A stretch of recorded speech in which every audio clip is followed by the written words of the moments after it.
Halo guys, welcome back again to my channel. Bersama saya Hansen di sini, dan seperti biasanya setiap harinya saya akan membuatkan video seputar cryptocurrency. So, bagi teman-teman yang tertarik seputar cryptocurrency, boleh aja langsung bantu saya like dan juga subscribe. Pastinya jangan lupa juga untuk hidupkan lonceng notifikasinya supaya teman-teman gak ketinggalan update terbaru seputar cryptocurrency. Oke, malam hari ini kita akan bahas soal altcoin lagi guys, karena seperti biasa kalau altcoin saya bakalan bahas itu di sesi malam hari. Kalau Bitcoin itu biasanya di pagi hari, tetapi altcoin itu nggak setiap hari saya bahas. Kalau Bitcoin itu setiap hari, jadi gitu ya. Jadi pada malam hari ini kita akan bahas sebuah koin yang menjadi request dari beberapa viewer saya, yaitu Theta. Oke, jadi malam ini kita akan bahas soal Theta. Kira-kira secara technical analysis apa yang sedang terjadi sekarang, dan kira-kira prediksinya ke depan seperti apa akan kita bahas di video kali ini. So, kalau teman-teman yang holder Theta ataupun sangkuters Theta, ataupun misalnya teman-teman belum sempat masuk ke Theta tapi pengen masuk, nah, ini bisa jadi menjadi sebuah video yang bermanfaat untuk teman-teman semua. Jadi stay tune terus sampai akhir video. Kita mulai videonya sekarang. Let's go. Oke guys, ketika saya membuat video ini, Theta itu berada di urutan 21 secara market cap ya, dengan harga 5,95 dolar, dengan market cap sebesar 5,9 miliar dolar, dan volumenya per hari ini 234 juta, dengan circulating supply-nya yang fix itu 1 miliar Theta. Oke, jadi kalau misalnya teman-teman mau data yang lebih jelas, bisa langsung ke Live Coin Watch. Di sini lebih jelas. Dan teman-teman bisa lihat harga all time high di cycle kali ini untuk Theta itu ada di 15,71 dolar. Berarti sekarang kita berada 61% di bawah all time high. Jadi ini adalah angka rata-rata lah menurut saya ya, karena hampir semua altcoin setelah Bitcoin crash kemarin, bukan crash, koreksi dari 60-an ribu ke 30-an ribu, rata-rata altcoin itu jatuhnya 70-80%, dan ada yang 60% juga. Jadi ini merupakan angka rata-rata. Sekarang kita berada di 61,9% di bawah all time high-nya. Oke. Jadi itu adalah outlook untuk Theta sekarang. Sekarang kita langsung masuk aja ke chartnya Theta supaya teman-teman, mungkin teman-teman yang nunggunya cuma ini doang ya, chartnya aja langsung, nggak usah basa-basi gitu ya. Oke, langsung aja deh. Nah, kalau misalnya teman-teman perhatikan di daily chart, kita sekarang itu berada sedikit di bawah EMA 50, dan kita udah berkali-kali mencoba menembus EMA tetapi sudah di reject berkali-kali juga, dan pastinya ini cukup penting untuk Theta untuk menembus dari EMA 50 sebelum kita bisa konfirmasi ke atas lagi. Nah, itu adalah satu indikasi teman-teman bisa andalkan EMA 50. Kemudian kedua, juga trendline di sini teman-teman bisa lihat, ini trendline-nya cukup kuat ya. Berkali-kali kita terreject dari sini, terakhir juga di sini. Jadi ini juga menjadi dua indikasi kedua apakah teman-teman menentukan sudah bullish atau bearish. Oke. Kemudian kalau teman-teman perhatikan lagi di 4-hour chart, dia lebih jelas ya. Sebenarnya kita sekarang itu sedang membentuk semacam V-shape recovery, namanya V-shape recovery seperti ini. Jadi bentuknya semacam V. Kalau teman-teman mau lebih jelasnya nih, di Google juga ada contohnya tuh kayak gini, V-shape recovery. Nah, seperti ini V-shape recovery. Oke. Jadi pada intinya V-shape recovery itu adalah sebuah pattern bullish secara teori ya guys. So, kita mempunyai satu indikasi bahwa kita akan memulai reversal, satu indikasi ya. Kemudian sekarang kita di sini kita membuat semacam pattern symmetrical triangle. Kalau misalnya teman-teman perhatikan di sini,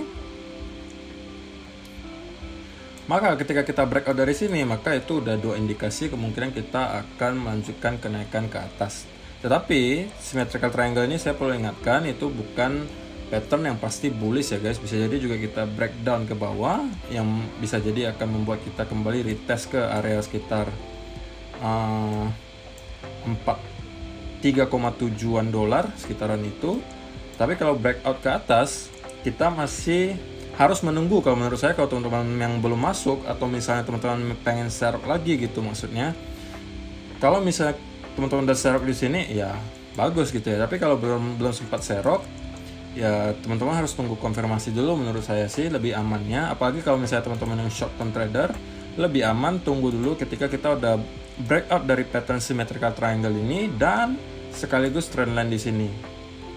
Nah, ketika ini sudah terjadi dan membentuk konsolidasi beserta retest trendline ini, nah teman-teman baru dari sini mengambil posisi.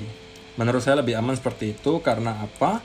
Kalau misalnya teman-teman buy langsung ketika kita breakout dari sini pun risk and rewardnya itu nggak seberapa guys. Karena kenapa? Naik sedikit teman-teman udah ketemu lagi dengan trendline ini.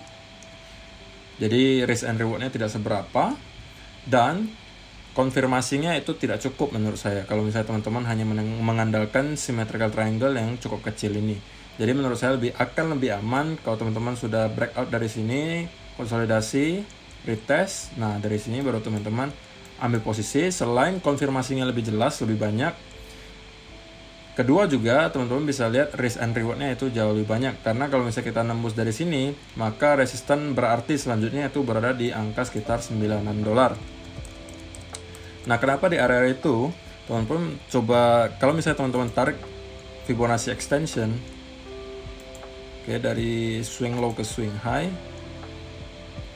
maka titik 1,618-nya itu berada pas di area ini juga. Oke. Dan kalau teman-teman perhatikan di sebelum-sebelumnya di bulan Juni kita juga sempat kesulitan untuk menembus area ini. Di sini juga sama, berkali-kali kita mencoba menembus tetapi kita terreject ke bawah. Di sini juga sama menjadi sebuah support, di sini juga sama support. Jadi ini menjadi sebuah area yang cukup signifikan untuk theta. Itu kalau skenario bullishnya ya guys. Jadi kalau kita misalnya nembus dari sini, retest, maka kemungkinan kita akan nyampe ke $9 dan dari situ kita baru bisa menilai lagi apakah theta masih punya cukup bensin untuk naik terus ke atas ataukah kita akan konsolidasi dulu sebelum melanjutkan kenaikan ke atas. Itu skenario bullishnya guys. Kalau skenario bearishnya, anggap saja misalnya Bitcoin dump lagi gitu anggapannya ya, berarti kan theta pasti juga bakal ngikut. Nah, area pertama pastinya kalau misalnya teman-teman mau nunggu untuk serok, area pertama pastinya area ini di sekitar $3,7 yang sebelumnya sudah 2 kali menyebabkan rejection yang cukup kuat, bounce yang cukup kuat. Teman-teman bisa lihat di sini 2 kali berturut-turut. Kalaupun di sini tidak mampu menahan, maka area selanjutnya yang perlu teman-teman perhatikan adalah di area sekitar $2,3.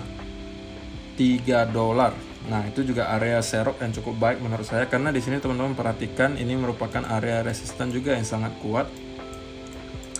Di bulan Januari 2021 kita mencoba sebanyak 1 2 3 4 5 6 kali rejection dari area sekitar $2,5. Jadi itu bisa menjadi provider support yang cukup signifikan menurut saya kalau kita masih tidak mampu bertahan di area ini. Tapi itu kalau skenario bearishnya ya guys. Jadi dua area ini teman-teman perlu perhatikan di $3,7 dan juga area $2,5. Kalau misalnya teman-teman tanya saya untuk short term, saya lebih biasnya masih ke bullish karena apa?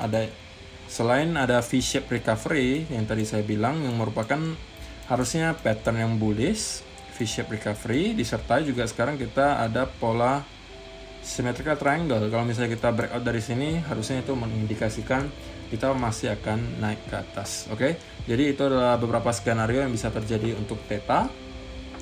Singkat aja mungkin video kali ini guys, semoga bermanfaat juga video kali ini. Kalau misalnya teman-teman masih punya request altcoin apa, ya komen aja di bawah. Kalau misalnya saya melihat ada pattern yang menarik dan bisa dibahas, saya akan bahas. Karena percuma gitu guys kalau saya cuma buat videonya tetapi harganya masih sideways, tidak ada yang bisa dibahas, ya percuma juga gitu kan. Kalau seperti ini saya ada yang bisa dibahas, jadi saya buatkan videonya.